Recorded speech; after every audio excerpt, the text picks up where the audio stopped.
अरे कालवी काठेरी रे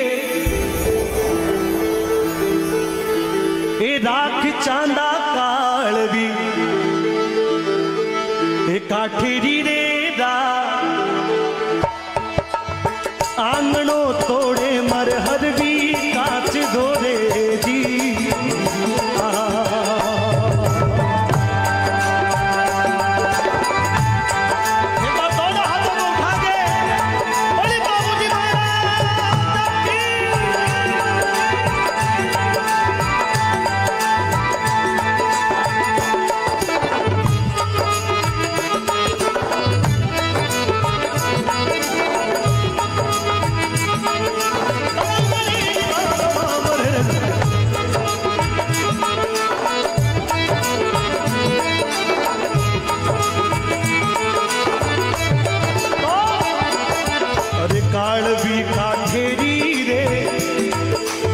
कालवी काठेरी रे राख चांदा कालवी काठेरी रे रा आंगणो भांगे मर हड़वी काच धोरे दी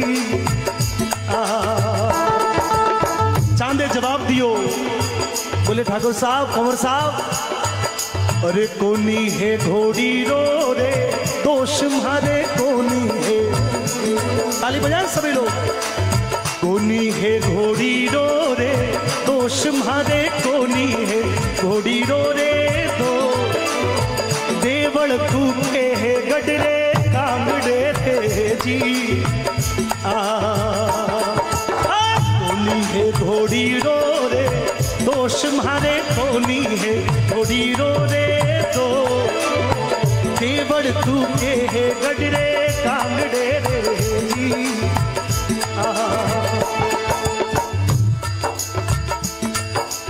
चांदे जवाब दियो कि कोनी है घोड़ी रो मारे दोष इन्हें मारे घोड़ी को दोष ना हाँ तो देवलबाई ऊपर देवलबाई करुणा कर रही है वास्ते घोड़ी कूद रही जैसे ऐसे बोले तो बाबूजी रा 3 फेरा चमरी में हो गया चौथो फेरो जैसे ही वो शुरू हुआ और बाबूजी महाराज ने काना में आप बात सुनाई थी। अब देखिए किस प्रकार से धर्म को निभाया जाता है। अरे तीजो फेरो चवरिया रे माय पबूरो तीजो फेरो तीजो फेरो चवरिया रे माय पबूरो तीजो फेरो चवरिया रे माँ चौथोड़ा फेरा में पल्लो अडियो रे जी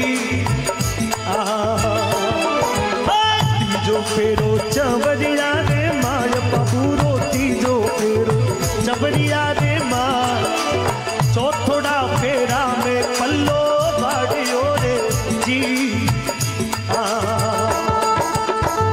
देखिए एक बहुत खास बात निवेदन करना चाहता हूं। राजस्थान में ब्याह कितना फेरों में 7 फेरों में वो पीछे एक 7 कह रहा है अपने राजस्थान में 4 फेरों में ब्याह हो जावे। पूरे देश भर में 7 फेरे की परंपरा और ये परंपरा क्यों कि बाबूजी चौथे फेरे में पल्ला ने काट दियो। उस दिन से ये परंपरा राजस्थान में चल गई कि बाबूजी जब चौथा फेरा में चमरी ने छोड़ दी तो अपने भी राजस्थान में इसी प्रकार की परंपरा का चलन हो गया। अब देखिए छेड़ापल्ली ने काट और बाबूजी डार सीधा घोड़ी पर सवार हो गया तो बाबूजी रे साड़ा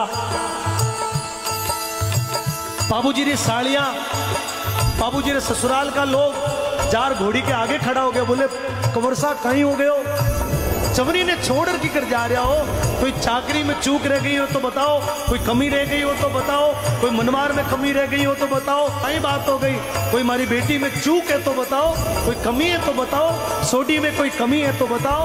और बोले अरे कहीं देखियो सोडी में चूक बनोई जी कहीं देखियो माता बहनों से निवेदन करता हूँ थोड़ी ताली के साथ में कहीं देखियो सोडी में चूक बनोई जी कहीं देखियो सोडी में चूक अरे केड़ा का माने पल्लो बाडियो रे दी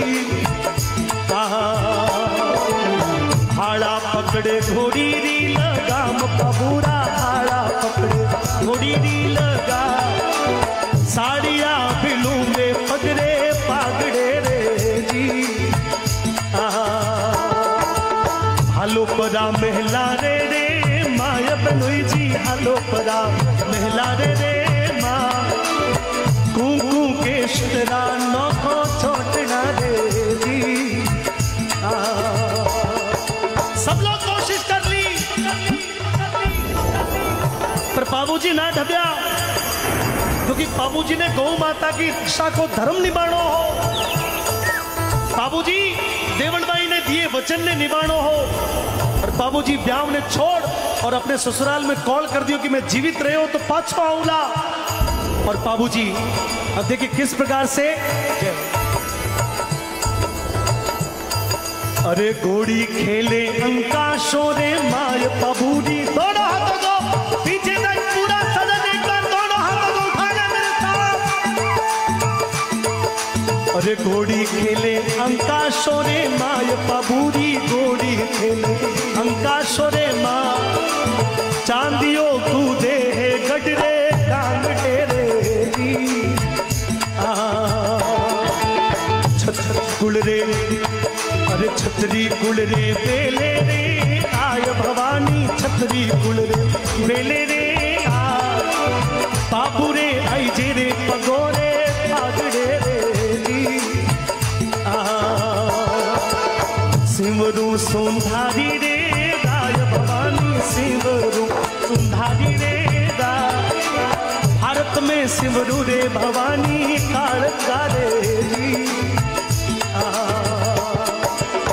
राम नावो पराम नावो पावन रे वीर, भई भई पराम नावो पावन रे वीर, एक तो मनावो खेड़ेरो खेतड़ो रे जी। तो बाबूजी अस्त्र शस्त्र लिया और सासरासु रवाना हो वापस गांव आया। माँ बाबूजी री माँ बोली कि बेटा, बोले कि ना माँ जो मारो धर्म है वो मैंने निभानो पड़ेगा। बाबूजी री माँ बोली कि बेटा जिंदराव थारो बहनो ही है और तू मारने की गलती मत कर जे, थारी बहन को सुहाग उजड़ जावेला। बाबूजी अपनी माँ ने वचन दे दियो, बोले कि माँ चिंता मत कर, लेकिन उसकी करनी का फल, उसकी करनी का सबक तो उसको सिखाना पड़ेगा। अब देखिए किस प्रकार से बाबूजी रणभूमि के लिए निकलते। हे बाबूजी चढ़िया चढ़िया, एक बात दोनों हाथों को उठा के, क्या बात है।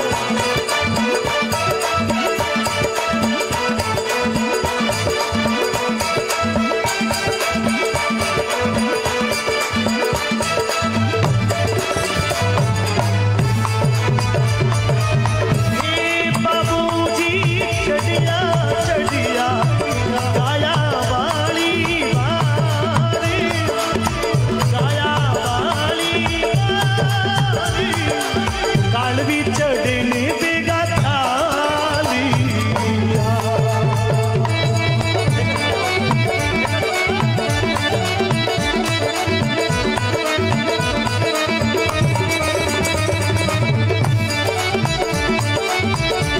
बोली बाबूजी महाराज की।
नदियां बह गई, पर बाबूजी ने वो याद तो कि वो मारो बहनों ही है। बाबूजी रणभूमि में जिंदराव ने परास्त कर, अब देखो सजा क्या दी। जिंदराव ने नाक में नथनी पहनाई, नकेल घाल और डोरी बांध और घोड़ी रे लारे बांध दियो। अब देखिए, हे बाबूजी ढाली ढाली नथनी नाकड़े माई, नथनी नाकड़े माई, बांधे के शररे लारे खींची।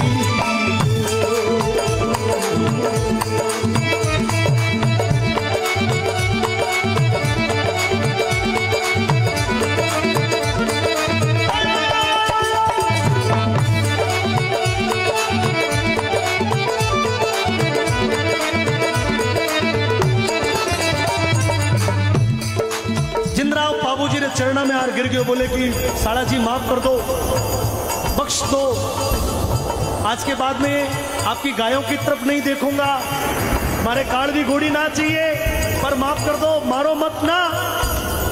बाबूजी मारो वचन दियो, तो बाबूजी बोले कि जा माफ कियो। बाबूजी माफ करो, और जैसे ही वापस घूमिया, देखिए कायर कायर होता है, शूरवीर शूरवीर होता है, दुष्ट दुष्ट होता है, और सजन सजन होता है। बाबूजी महाराज ने ईमानदारी का परिचय दिया, उनको याद था कि हमारी बहन को सुहाग ना उजड़े, लेकिन बाबूजी जैसे ही वापस घूमिया, जिंदराव दुष्ट हो, नीचे एक तलवार पड़ी हुई, जिंदराव घायल अवस्था में खड़ो हो गए हो, तलवार हाथ में ली, और जैसे ही बाबूजी घूमिया और मौको देख, और जिंदराव वो नंगी तलवार हाथ में ले, बाबूजी ने धोखे से गला पर बार कर दी। कई इतिहासकारों का मत है, डॉक्टर महिपाल सिंह राठौड़ ने बाबूजी महाराज के विषय में बहुत सुंदर लिखा है। जोधपुर यूनिवर्सिटी में शायद राजस्थानी साहित्य में शायद वो सब्जेक्ट चलता है। बालोतरा के पास में एक छोटा सा गांव है भांडियावास, वहां पर चारण समाज में एक बहुत जोरदार कवि हुए जिनका नाम हुआ मोडजी आसिया। इन्होंने बाबूजी महाराज के जीवन पर एक पूरा ग्रंथ लिख दिया, उसका नाम है बाबू प्रकाश। उसमें राजस्थान के साहित्यकारों का अलग अलग मत है, कई इतिहासकारों का मत है कि बाबूजी ने अपने शरीर को स्वयं छोड़ के वो स्वयं घोड़ी समेत इस दुनिया से उन्होंने पर्दा कर लिया। कई लोगों का ये मत है कि जब तलवार से उन्होंने वार किया तो बाबूजी का गला और धड़ अलग अलग हो गया, लेकिन बाबूजी वीर गति ने प्राप्त हो गया। गौ माता की रक्षा के लिए, अपने धर्म और अपने वचन के लिए बाबूजी ने अपने प्राण दे दिए। आज उस बात को लगभग 700 साल, 1299 में बाबूजी का जन्म हुआ था, आज 700 साल बीत गए, बाबूजी रो नाम ही दुनिया में अमर हो गए। गौ माता की रक्षा, और बाबूजी महाराज का गांव गांव में फड़कला है, बाबूजी महाराज का गांव गांव में मंदिर है। बाबूजी को जो मानता है, बाबूजी उसको शक्ति देते, उसको बल देते हैं, और शायद ओम बना को भी बाबूजी की शक्ति हासिल थी, ऐसा ही लगता है, क्योंकि उसी राठौड़ कुल में ये ओम बना का भी जन्म हुआ। एक बार सभी लोग ओम बना का और बाबूजी महाराज का दोनों का जयकारा साथ में बोलेंगे। बोली ओम बना सरकार की, बोली बाबूजी राठौड़ की।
भगतारे आई जी पावनी, ओ भगतारे आई जी पावनी।